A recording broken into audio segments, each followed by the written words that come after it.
Islam itu dipimpin kiai keliru ya mlaku, dipimpin kiai bener ya mlaku, dipimpin kiai gonta-ganti ya mlaku. Teng TV ak sering ana berita ustad sodomi, ustad ngene-ngene. Wong ya ora terus gedeng Islam, ya nyalahno ustad iku. Ya ana Islam dibajak, ekstremis ya muni Islam, sekuler ya muni Islam, liberal ya muni Islam. Ya Islam ya baik-baik saja. Ora ana masalah kan, biasa mawon. Yo ramene dunya. Riyen Rasulullah niku rak sae-saene tiyang niku mawon disisipi tiyang munafik.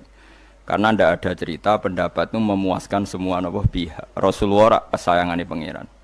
Niku pun ndak bisa memuaskan semua orang. Sehingga orang yang kecewa ya jadi munafik.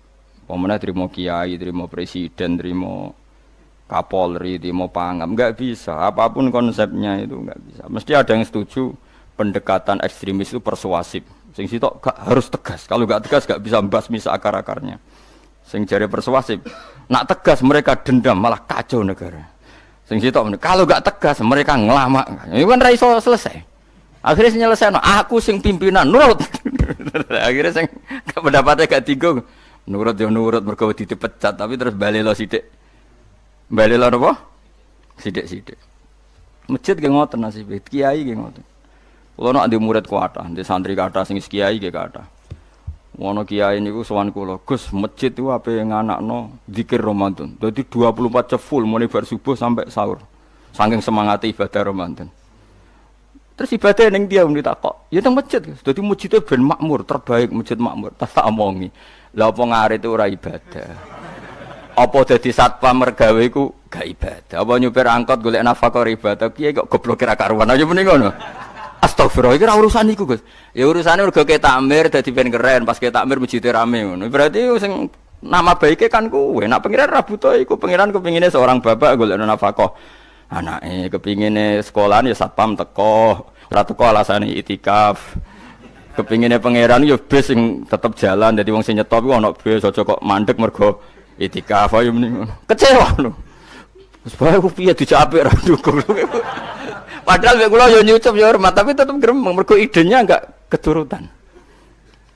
Ya kula yo ngerti rai-rai ngono iku yo biasa wae cara kula biasa. Tapi suwe-suwe yo sadar den. Bareng ngajak wong do ora gelem. Akhirnya sadar. Jebule ngandel jeneng nganggo sembang kula ya suwi wong luwih ngandel aku timbang kowe. Lah bento tapi ngandel kowe ya. Wong aliran sesat ta. Ya masjid itu anggere sono salat jamaah iku ya wis rame cara pangeran. Ora perlu rame banget. Nak rame banget terus bakal pentol leren, satpam leren, supir angkot leren. Nah iku jek sepele. Dokter leren. Wong ape lara. Ape lara ape berobat. Ra iso. Nak lorone emergensi astagfirullah minamikum taqabbal ya karim. Ajane semburu leren maling leren, copet leren, iku apik nek iso ngumpul lho iku. Makanya ngaji iku ngambek wong alim kan, karena orang alim itu yang tahu duduk perkaranya agama. Seorang lagi yang tahu duduk perkaranya agama. Nabi itu kalau ngendikan itu sampai sahabat itu enggak bisa menampung. Kadang menyebut kebaikan satu majelis sampai 63, sampai 70. Misalnya Nabi ngendikan Al-imanu bid'un wasituna bid'ah. Iman itu ada 63. Terus nyebut terus. Pertama ngendikan a'la la ilaha illallah, tertinggi adalah kalimat tauhid. Wa adnaha imatatul adza anit thariq, terendah adalah menyingkirkan hal-hal yang mengganggu yang apa?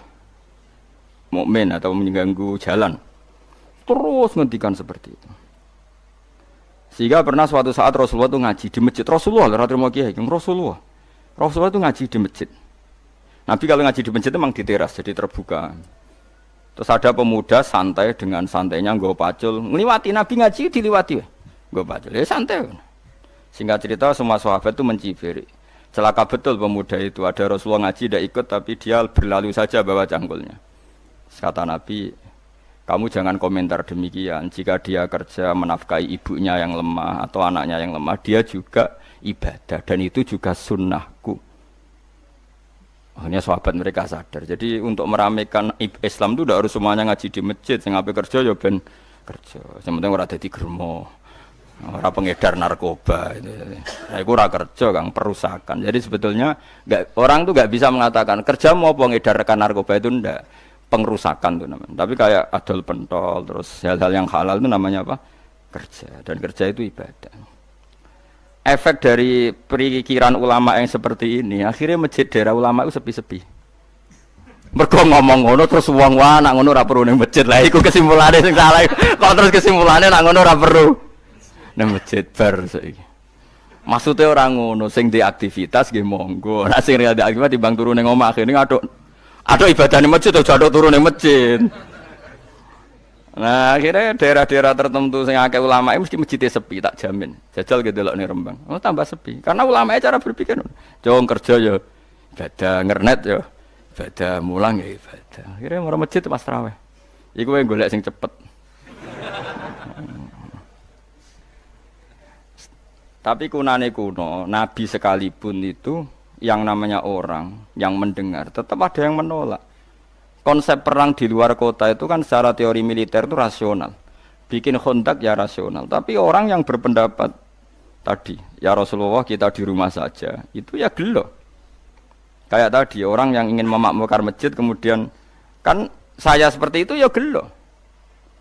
Kalau pikiran saya suatu saat dia sadar, intinya sadar, terus sowan saya sadar. Karena ya muridnya ada murid beda angkatan ya, dia semi-semi teman sama saya. Tak omongin ngene, jong kowe nak pancen seneng masjid tenan, masjid iku aja dadi problem bagi umat. Misalnya gini, aja sampai kenapa ora nyupir angkot? Demi nak mirno masjid. Kenapa ora tugas satpam demi makmurno masjid? Berarti masjid ini menjadi problem penghalang dari sistem sosial ekonomi. Kowe seneng masjid darani problem. Kowe seneng masjid dianggap kambing hitam. Ya sudah, sholat jamaah saja, sholat jamaah di masjid. Terus yang nganggur-nganggur ya ke masjid. Tapi kalau yang sibuk ya monggo, asal itu halal ya ibadah. Ngendikane Nabi setiap aktivitas muslim asal halal itu apa? Ibadah. Makanya kita harus. Nah, tapi kan pendapat seperti ini itu kan kadang dibantah juga. Tapi ki Ramadan Gus tahun pisan, mosok ngunjina ra setuju. Tak bukti kalau dia hadun nafsi tak tes. Ya wis aku setuju, syaratnya ketuane takmir ra kowe. Dadi masjid rame pas kowe ra ketua takmir. Isen dene karena dia ingin punya prestasi. Berarti sawang wow pas dene ketua takmir hadun nafsi enggak? Hadun nafsi pasti dia itu cari.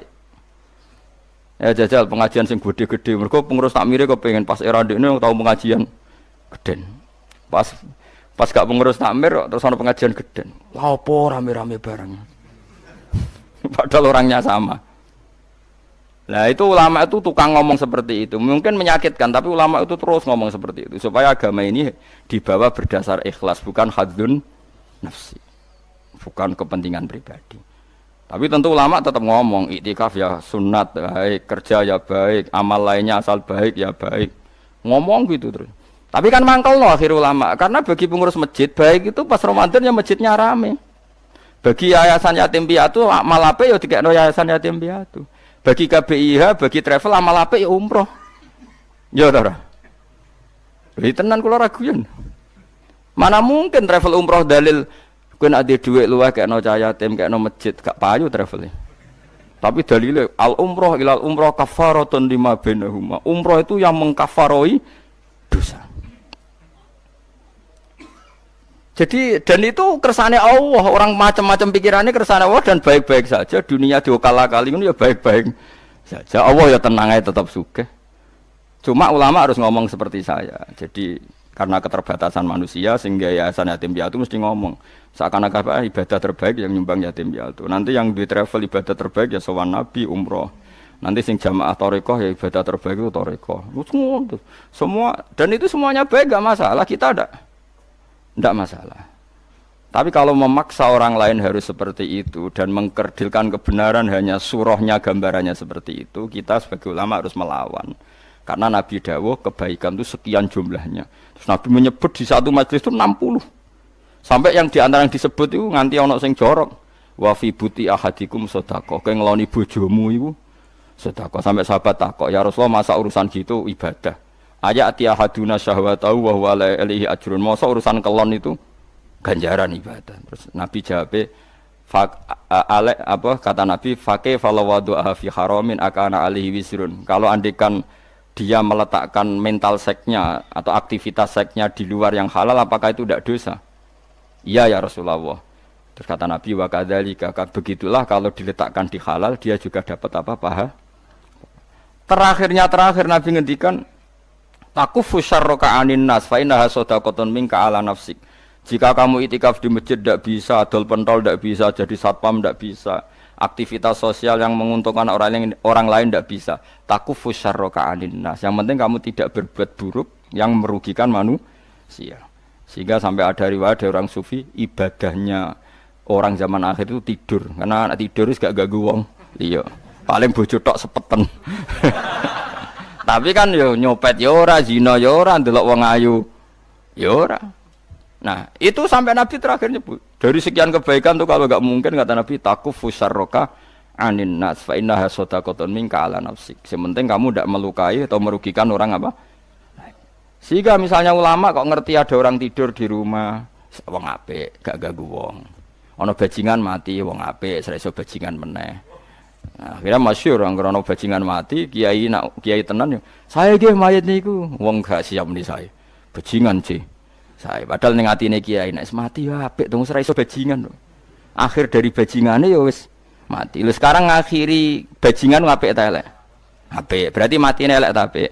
Apik. Maksudnya kiai ku apik matine ora apik wonge. Lah wong gak trimo pikirane apik iku. Wonge. Lah kiai wis ndake pinter maksude. Apik nggih niki. Ngomong keberatan. Ayo menapik. Ya sesuk kan wedi yo. Nggih apik. Lah itu ilmu. Jadi ngaji ilmu itu orang harus punya kesiapan pendapat meskipun itu kita tidak siap. Wa wasa antakrahu syai'a wa huwa khairul lakum. Pendapat itu meskipun kamu kadang tidak cocok, bisa saja menurut Islam itu ini lebih apa? Baik. Karena tadi kebaikan itu sekian bentuk. Bisa ulang, kebaikan itu sekian apa? Bentuk.